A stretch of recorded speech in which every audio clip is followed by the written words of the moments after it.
A sessão de hoje, senhor presidente, será um dia histórico.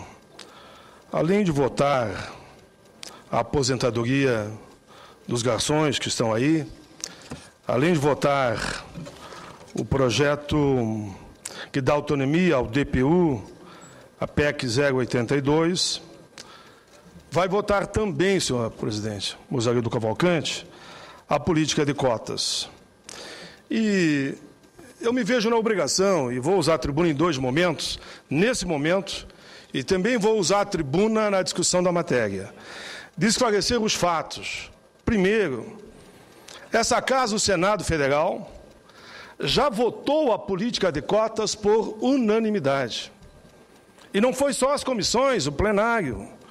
Sabe quando que foi votado? Em 1999, um projeto do senador José Sarney. Só que o projeto do presidente da Casa, José Sarney, era muito mais amplo daquele que nós vamos votar hoje. Sabe o que dizia? 20% para candidatos afrodescendentes nos partidos políticos, em todos os cargos públicos e também para o nível universitário.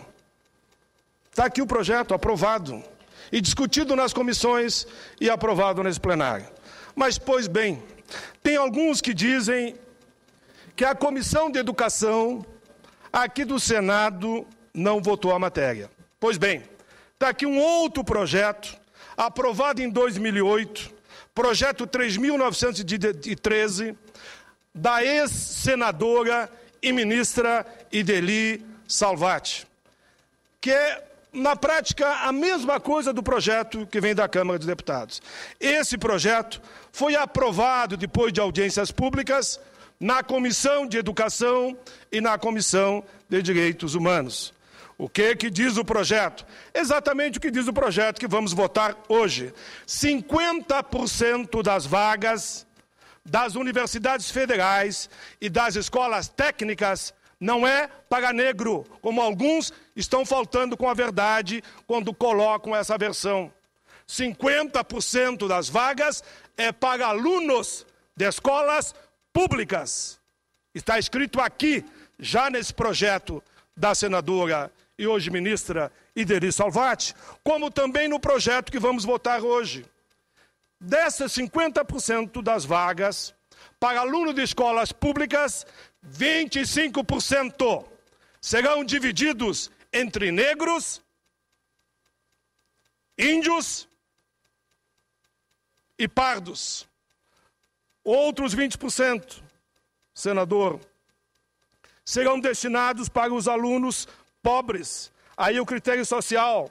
Então, a comissão da Câmara, senador Ciro, teve a habilidade de fazer 50% para negros, pardos e índios e os outros 50% para alunos considerados pobres, pelo critério, então, social, para aquelas famílias onde a renda per capita não ultrapassa a 1,5 do salário mínimo.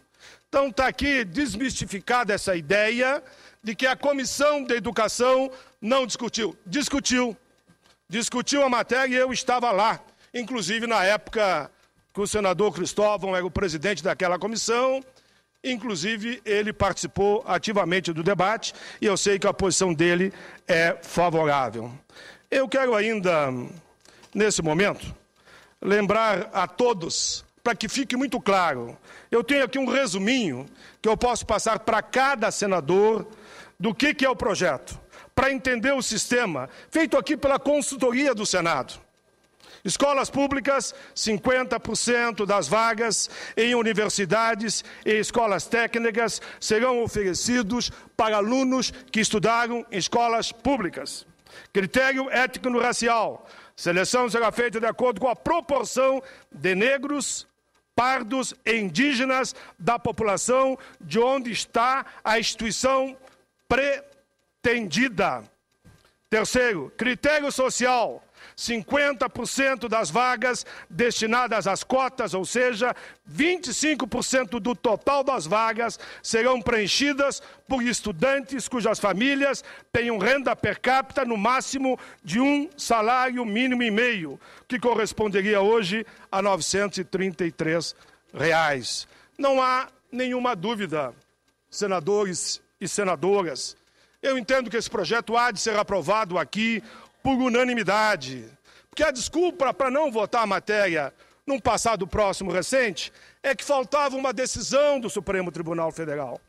Ficamos nesse debate há mais de 10 anos. Enfim, o Supremo decidiu que as cotas são constitucionais. Eu vou além. Vejam a importância das cotas. Mais de 120 universidades já estão adotando esse critério de cotas.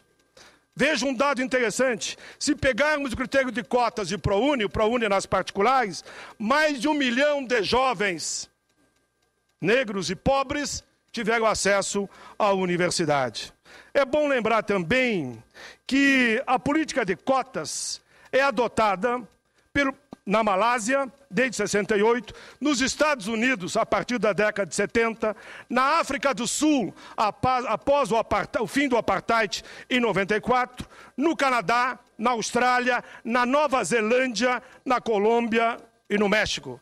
Como vê aqui, eu peguei diversos países de diversas matrizes. Mas tem um dado interessante que eu vou aqui destacar.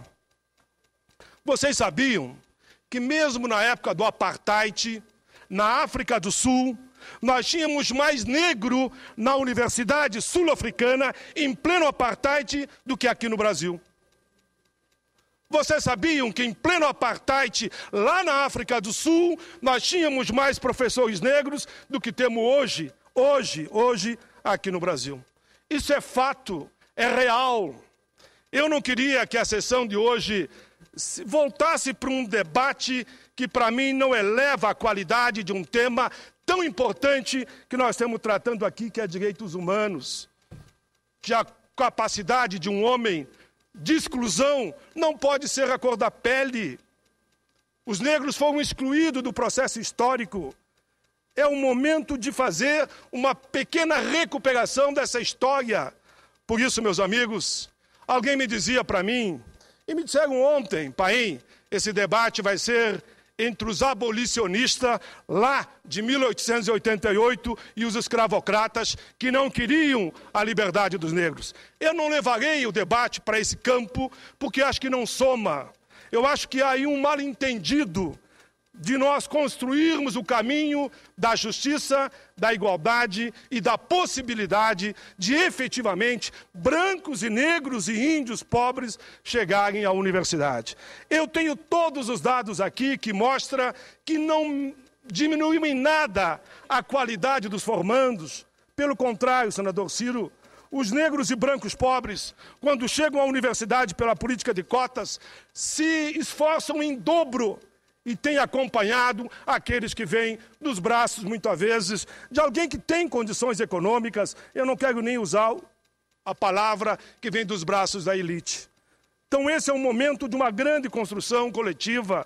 Eu quero fazer um apelo a todos os senadores. É uma questão de justiça, é uma questão de direito, de oportunidades iguais. Não dá só para dizer todos são iguais perante a lei. Nós sabemos que não são. Há uma diferença entre o comportamento daqueles que têm mais oportunidades e aqueles que não têm oportunidade.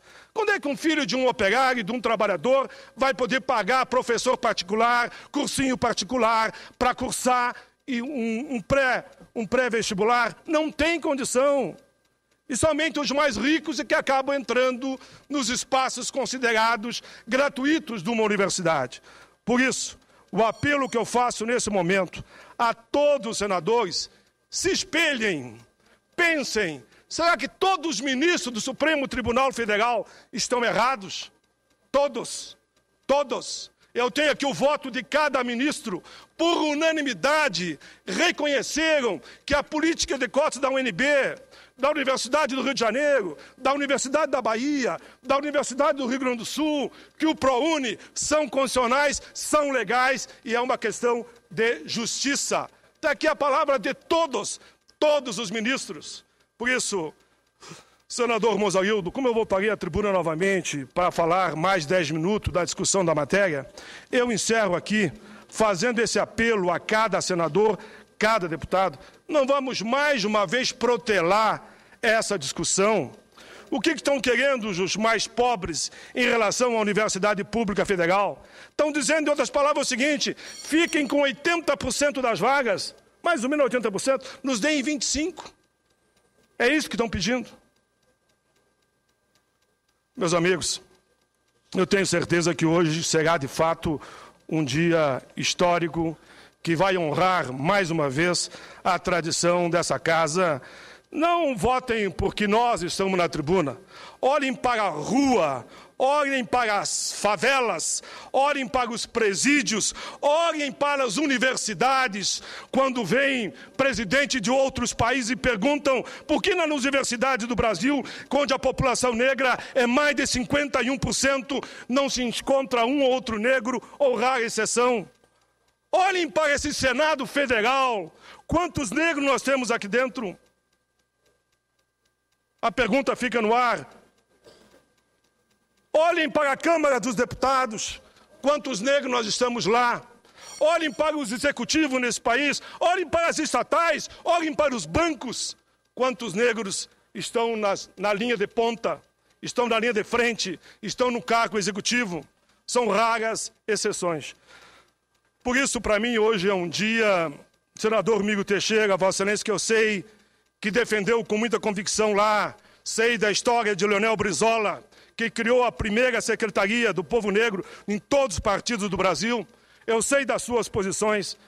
E é nesse sentimento, senhor presidente, eu diria de carinho, de respeito, de solidariedade, que a gente há de hoje aqui dar oportunidade só de 25%, repito, não é de 50% de escolas públicas, desde que a renda não ultrapasse um salário mínimo e meio para ter acesso à universidade pública aqui no nosso país. Era isso, senhor presidente. Muito obrigado.